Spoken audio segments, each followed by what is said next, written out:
नमस्कार, मैं डॉक्टर कुसुम मित्तल आपको अब दूसरे रेशे के बारे में बताऊंगी। वो है मानवकृत रेशा। अब तक आपने पढ़ा जो प्राकृतिक रेशे होते हैं, वो प्राकृतिक रेशों में वनस्पतिक रेशे और प्राणिज रेशों के बारे में पढ़ा।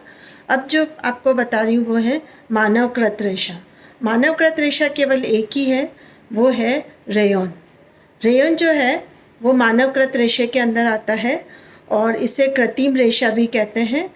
क्यों मानवकृत इसलिए कहते हैं कि इसके अंदर कपास के लिंटर, कपास की लुगदी मिलाई जाती है, और कृत्रिम इसलिए कहते हैं कि इसमें पेट्रोलियम पदार्थ मिला के और फिर उस लुगदी से सॉल्यूशन बनाया जाता है। तो इसमें कृत्रिम चीज़ भी काम में आ रही है, और जो प्राकृतिक चीज़ है दोनों काम में आ रही है, इसलिए इसको मानवकृत कृत्रिम रेशा कहा गया है। ये एक कृत्रिम रेशा है जो कि मनुष्यों के द्वारा निर्माण की गई वस्तुओं से बनाया जाता है, इसलिए इसको मानवकृत रेशा कहते हैं।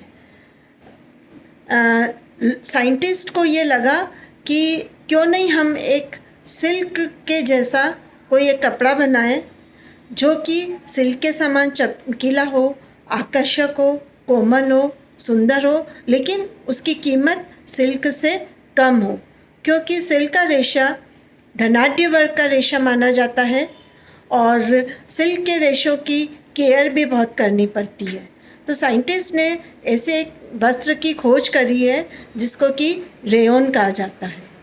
रेयॉन को प्राप्त करने के लिए जितने भी वैज्ञानिक हैं उन्होंने वही प्रोसीजर काम में लिया जो कि शहतूत के कीड़े शहतूत के पत्ते खाकर जो उनके मुंह से लार निकलती है, वैसा ही प्रोसेस साइंटिस्ट ने रेयॉन को बनाने के लिए काम में लिया।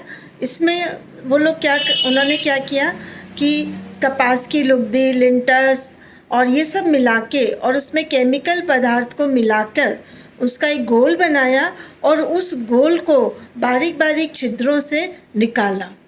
तो जैसे कि सलाइवा निकलता है उससे, शहतूत के कीड़ों से, और वो गोल गोल घूमता जाता है सलाइवा और वो लंबा तार बन जाता है, तो इन्होंने भी बारीक जाली से उसको निकाला और उसको हवा देते गए।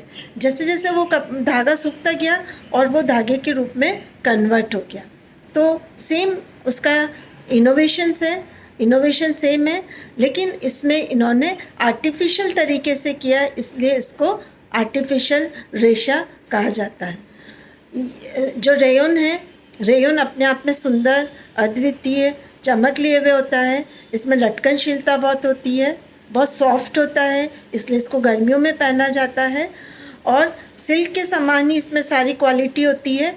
लेकिन इसकी जो प्राइस है या इसकी कीमत है वो सिल्क के समान कम होती है, और इसकी केयर भी उतनी नहीं करनी पड़ती है जितने कि सिल्क के वस्त्रों की करनी पड़ती। इसीलिए आजकल रेयॉन का रेशा बहुत प्रचलित है।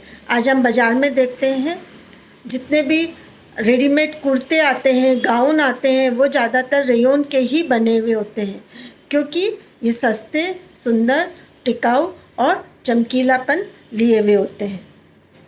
सर्वप्रथम जो इसकी रेयॉन का रेशा है उसका जो कहते हैं ना मतलब उद्गम स्थान है वो फ्रांस है, और धीरे धीरे ये भारत में भी बनने लग गया है।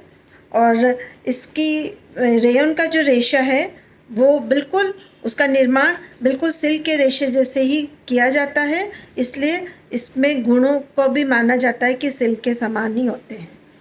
रेयॉन जो है वो सेल्यूलोज रेशा भी कहलाता है, क्योंकि इसमें लुगदी और लिंटर्स मिलाए जाते हैं। रेयॉन को बनाने की दो विधियां हैं, पुनर्निर्मित सेल्यूलोज और सेल्यूलोज एसीटेट रेयॉन। रेयॉन जो है वो दो विधि से बनाया जाता है।